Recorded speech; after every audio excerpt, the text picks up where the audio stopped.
Donc ici, on va voir l'authentication email. Donc cela va vous servir si vraiment vous le voulez. C'est si vous perdez votre mot de passe, vous pouvez faire un reset mot de passe. Et ce sera envoyé directement via votre adresse email que vous aurez rentré dans Authentique. Donc il vous le faudra en version SMTP au moyen de Gmail. Donc il vous faudra forcément une adresse Gmail. Et ensuite, Authentique enverra sur votre adresse mail pour réinitialiser votre mot de passe. Donc la configuration, elle est dite ici pour avoir l'authentique email. Donc on rentre ça en variable sur unread. On met bien ça. Ou alors il faut aussi, moi j'ai fait cette manipulation. Donc l'authentique email host, donc c'est smtp.gmail.com. Le email port c'est 25. On voit ici que par défaut c'est 25. Ensuite, donc il vous faudra le username, donc c'est le nom de votre adresse Gmail, le app password, d'accord. Ensuite en TLS on met 587, on met pas false. Voilà. Oui, c'était ça en TLS, non, SSL, pardon, c'était ici. SSL on met en 487, un timeout de 10, et l'authentique vient par défaut, l'email pardon vient par défaut de authentique@localhost, et ça il faudra le changer par votre nom de domaine .com. Donc là c'est authentique voilà. Donc ça, la partie SMTP normalement elle est faite. Il faudra voir votre politique pour faire un reset password. Donc moi en l'occurrence c'est ici. On va la faire ensemble. On choisit password policy. Vous la nommez ce que vous voulez. On va refaire à peu près la même, mais bon. Reset passe. Voilà, on va faire comme ça. Moi j'ai activé la journalisation.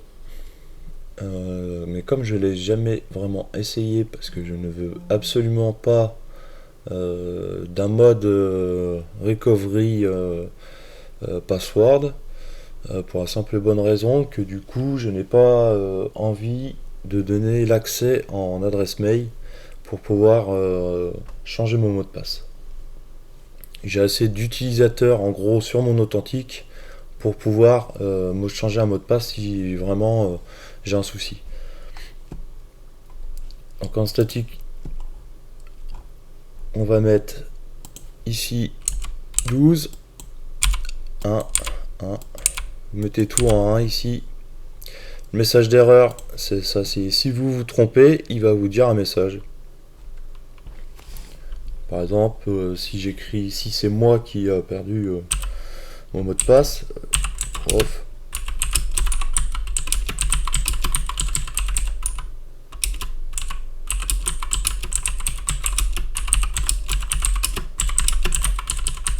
Bon, ça c'est qu'un message que je recevrai quand je veux faire un reset. Ça va marquer ça, prof, tu n'as pas assuré, tu as perdu ton mot de passe. Donc les symboles autorisés, donc si vous en voulez moins, vous les supprimez au fur et à mesure. Et ensuite vous faites finish.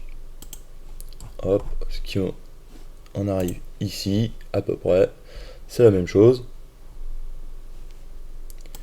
Hop, hop, voilà, vous voyez, j'ai juste marqué mot de passe de 12 caractères, comme ça je sais que c'est un mot de passe de 12 caractères, ce qui n'est pas bien. Ensuite, vous allez dans les flux.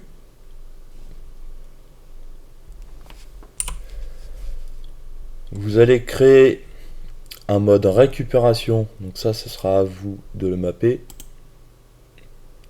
Là vous voyez,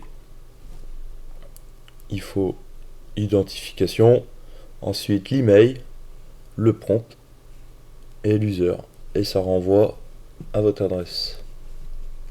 Par exemple ici en nom j'ai marqué recovery, recovery, recovery. La désignation, il faut bien choisir récupération. Du coup on va pas mettre l'authentification puisqu'on a perdu notre mot de passe.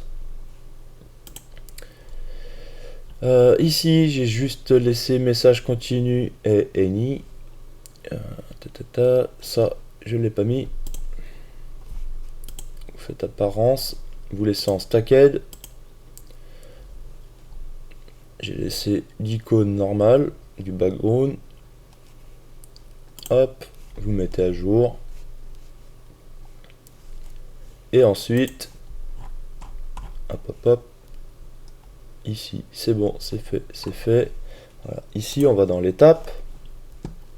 Là l'étape il va falloir faire plusieurs choses. L'étape il va falloir créer le email stage. Il va falloir revoir l'identification stage avec le recovery ID et l'authentification. On va voir le prompt stage aussi. Donc le prompt stage, il est ici, défaut password change prompt, que j'ai mis sur le password change, et aussi le recovery.